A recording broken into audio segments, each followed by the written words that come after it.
Coucou tout le monde, j'espère que vous allez bien. Donc aujourd'hui je reviens dans une nouvelle vidéo pour vous présenter mon calendrier de l'Avent 2020.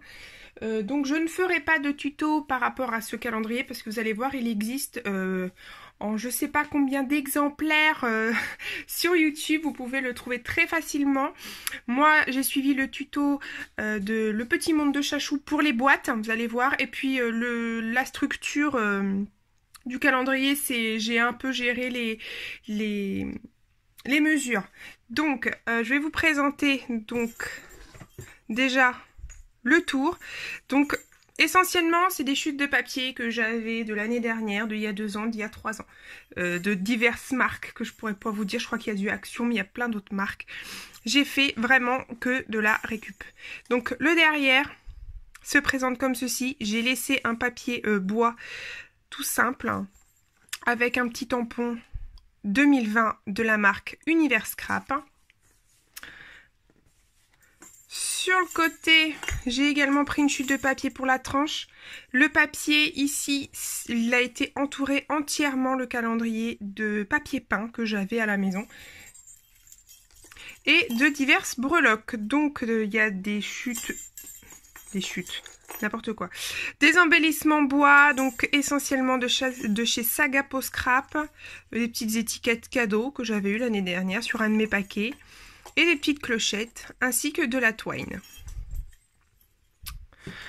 On va commencer par le devant, donc je ne vais pas qualifier ça de mix média, mais bon, j'ai mis un ensemble d'embellissements divers et j'ai utilisé diverses textures pour embellir donc ma couverture.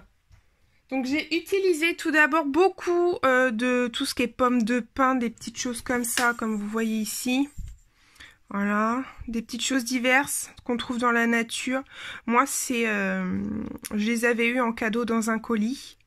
Voilà, les petites baies là, je les ai eues chez Action. Ça aussi, chez Action. Les petits rondins, pareil, hein, c'était dans un colis.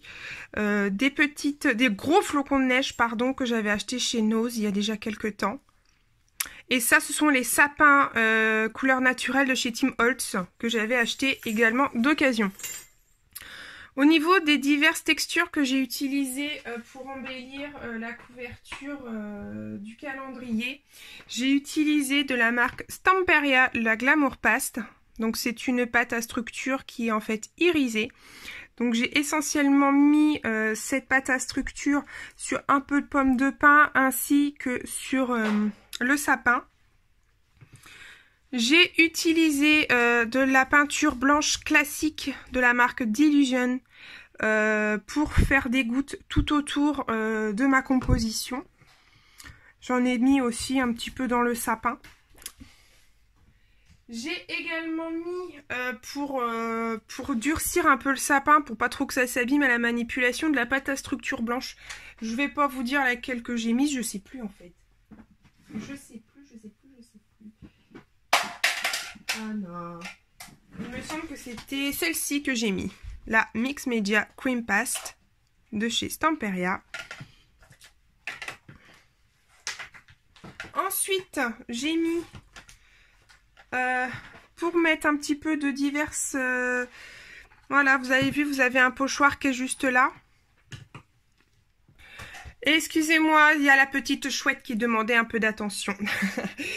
J'ai utilisé, comme vous voyez là, j'ai fait un jeu de texture avec un pochoir. Donc j'ai utilisé le pochoir de chez Scrap Didi. Donc c'est des petits sapins. Et j'ai utilisé avec de la pâte à effet de rouille marron de la marque Prima. J'ai mis aussi un peu de brillance avec une cire de chez Cosmic Shimmer. Donc c'est une pâte polish. Je vais vous montrer la texture. Elle est irisée. Elle est vraiment magnifique. Voilà. Comme ça met un peu de brillance. Et ensuite, j'ai rehaussé le tout avec, évidemment, je ne pouvais pas passer à côté, de cire Prima. Donc j'ai utilisé la blanche, la Alt White. J'ai utilisé la bronze âge. Voilà, et j'ai utilisé la Rich Copper, qui est l'une des cires que j'utilise le plus dans le mix média Elle commence un petit peu à s'user assez facilement. Vous allez aussi remarquer tout autour, j'ai mis divers tamponnages. Donc je vais vous montrer les tampons que j'ai utilisés et les encres quand même. Donc au niveau des encres, j'ai utilisé la Studio G, donc c'est une couleur verte, je sais pas comment, quelle couleur ils ont mis ici. Oui, donc là c'est du vert. J'ai utilisé une Versafine marron et j'ai utilisé une Versafine noire classique. Au niveau des tampons, j'ai utilisé, donc pour le petit 2020 qui est derrière, j'ai mis, donc c'est un cadeau, c'est un tampon cadeau que j'avais eu à Univers Scrap il y a déjà quelques années. Enfin quelques années même pas, parce que c'est un 2020, non, je l'ai eu à... je l'ai eu l'année dernière, c'est ça, quand je suis allée à Version Scrap.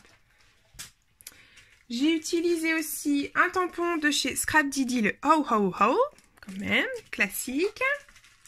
J'ai utilisé ce sapin qui est vraiment magnifique. J'ai utilisé pour mettre des fonds un tampon de chez Lorelai Design, l'hiver et ses petits plaisirs. Ici vous avez dû voir confiserie de Noël, c'est un tampon de chez Horizon Créatif. Et ensuite j'ai utilisé une planche de tampon de chez Studio Forti, voilà, que je vous montre juste ici. Voilà, donc j'espère que vous avez un peu compris ce que je vous ai dit par rapport à ma composition. Voilà, moi je réfléchis pas trop, j'ai mis le sapin, puis j'ai commencé à mettre, à voir ce qui pouvait me plaire ou pas. Généralement, je réfléchis pas trop quand je fais ce genre de composition. Donc on va l'ouvrir. Donc il se présente comme ceci. Voilà, donc c'est le calendrier classique avec les cases. Je l'ai tellement vu en tuto, je me suis dit, j'avais trop envie de le tester. Je me suis dit, allez hop Audrey, tu vas y aller, tu vas le tester. Et je me suis régalée à le faire. Sauf les boîtes. Franchement, c'est hyper long à faire ces boîtes. J'ai cru que j'allais jamais m'en sortir. Alors, pareil, que des chutes de papier. J'ai pris les chutes divers un peu à droite à gauche dans ma boîte de Noël. Et pareil pour tout ce qui est découpe. Donc la boîte, elle s'ouvre classique, comme ça, par en haut. J'ai mis un petit ruban, je vais le remonter un petit peu, pas éviter de le casser quand même. Hop, voilà, j'ai mis un petit ruban en dessous, au-dessus pour plus de facilité pour l'ouvrir, puisque je pense que ça sera essentiellement Anna qui l'ouvrira chaque jour pendant le mois de décembre. J'ai utilisé aussi du liège pour accrocher tous les chiffres. Vous voyez, tous les chiffres sont accrochés sur du liège qui est déchiré. J'ai déchiré le liège pour un effet un peu plus nature. Et j'ai utilisé diverses découpes, voilà, que vous trouvez juste ici, que j'ai découpé dans le papier peint qu'il me restait. Les chiffres sont découpés dans du papier couleur or, un peu métallique. Voilà, donc au niveau des dies, j'ai utilisé des dies de la collection, de la marque Florilège, pardon. Alors voilà, j'ai utilisé diverses dies. Celui-ci surtout, ça c'est pareil, un cadeau que j'avais eu à Univers Scrap. J'ai utilisé également des dies que j'avais eu l'année dernière au calendrier de chez Sagapo Scrap. Voilà. Et pour les chiffres, j'ai utilisé les chiffres que j'avais achetés, c'est pareil, il y a déjà quelques années que je les ai, de la marque Ranger. Voilà, donc il se présente comme ceci, moi j'adore. J'ai ancré toutes les petites boîtes avec 2 encres. Alors, selon la couleur en fait du papier, j'ai utilisé la Walnut Stain, donc en Distress Ink, pardon. Et j'ai utilisé la Vintage Photo. Voilà. Voilà au niveau des produits, j'espère que j'ai pas trop bafouillé pendant cette vidéo. Il y a Anna qui est à côté de moi, qui est en train de toucher à tout et qui fait un peu bouger la caméra, c'est pas évident. J'espère que vous ne m'en voudrez pas. Donc j'espère qu'il vous plaît. Moi j'ai vraiment adoré le réaliser, je le trouve super beau. J'ai plus qu'à le remplir de chocolat je pense. Et peut-être de petites surprises pour la petite chouette. Voilà, j'espère que la présentation de ce calendrier vous plaira. Je vous fais à tous des énormes bisous et je vous dis à très bientôt. Bye bye!